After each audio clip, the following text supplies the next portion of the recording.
Welcome to Mama's Telling Tales podcast, where we read all sorts of stories every week. I'm so happy that you're here reading a story with me today.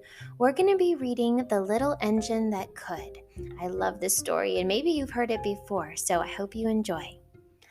Tug, tug, tug, tug, tug, puff, puff, puff, puff, puff. Ding dong, ding dong. The little train rumbled over the tracks. She was a happy little train, for she had such a jolly load to carry.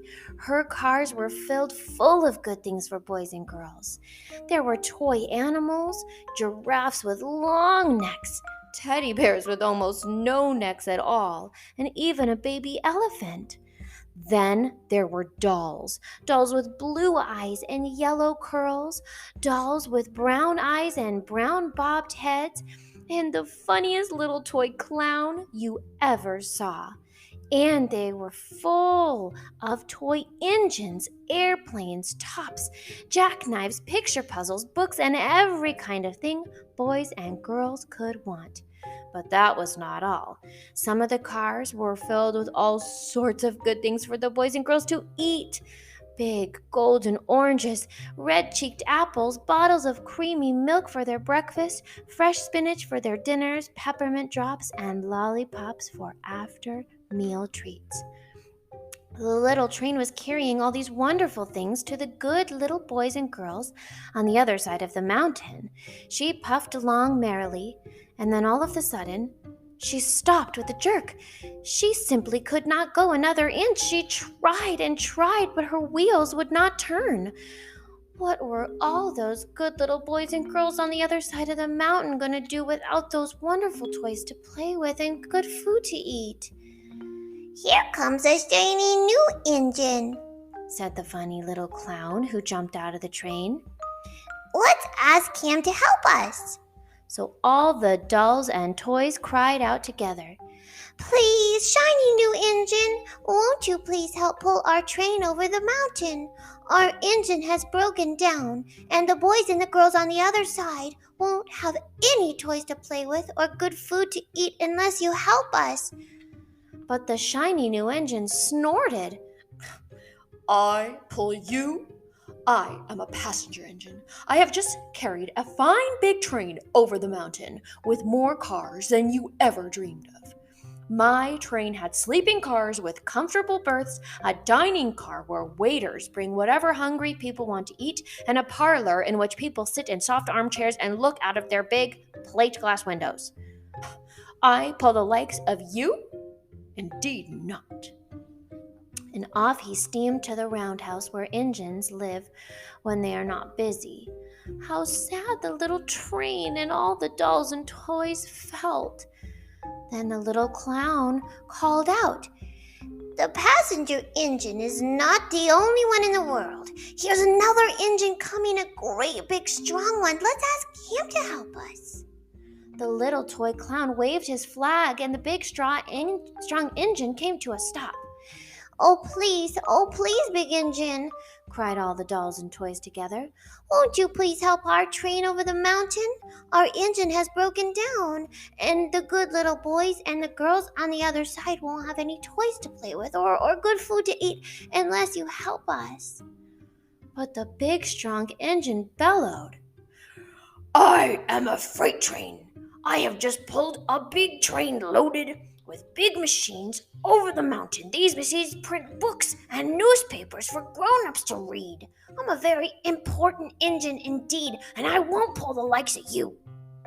And the freight engine puffed off indignantly to the roundhouse. The little train and all the dolls and toys were very sad. "Cheer up," cried the little toy clown. "The freight engine is not the only one in the world. Here comes another. He looks very old and tired, but our train is so little, perhaps he could help us." So the little toy clown waved his flag, and the dingy, rusty engine stopped. "Please, kind engine," cried all the dolls and toys together, "won't you please pull our train over the mountain? Our engine has broken down, and the boys and girls on the other side won't have any toys to play with or good food to eat unless you help us." But the rusty old engine sighed. I'm so tired. I must rest my weary wheels.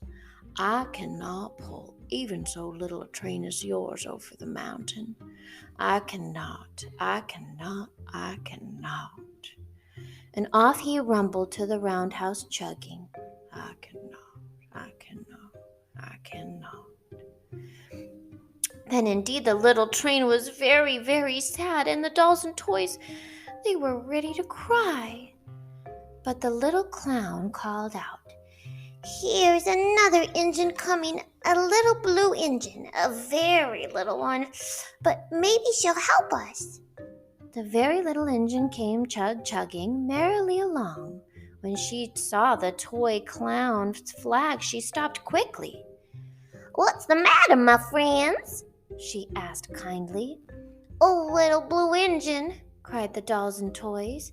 Will you pull us over the mountain? Our engine has broken down, and the good boys and girls on the other side won't have any toys to play with or good food to eat unless you help us. Please, please, please help us, little blue engine.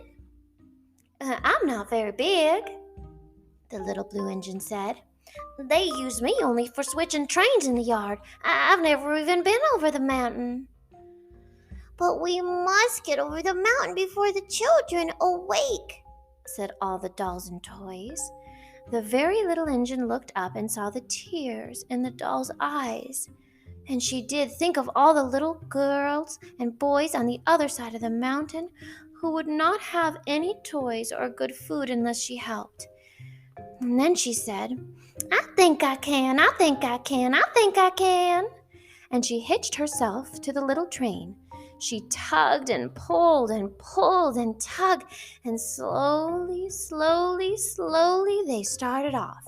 The toy clown jumped aboard, and all the dolls and the toy animals began to smile and cheer. Puff, puff, chug, chug went the little blue engine. I think I can. Up,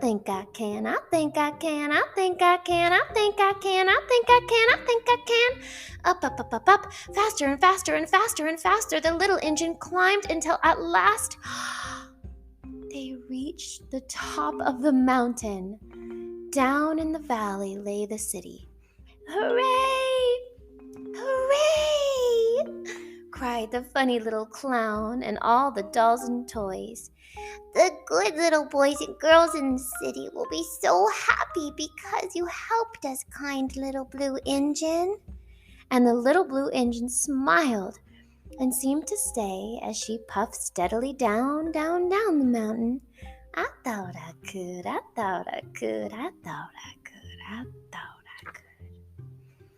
The end. That's the end of our story today. I hope you enjoyed it, and I can't wait to read another book with you. Take care. Bye.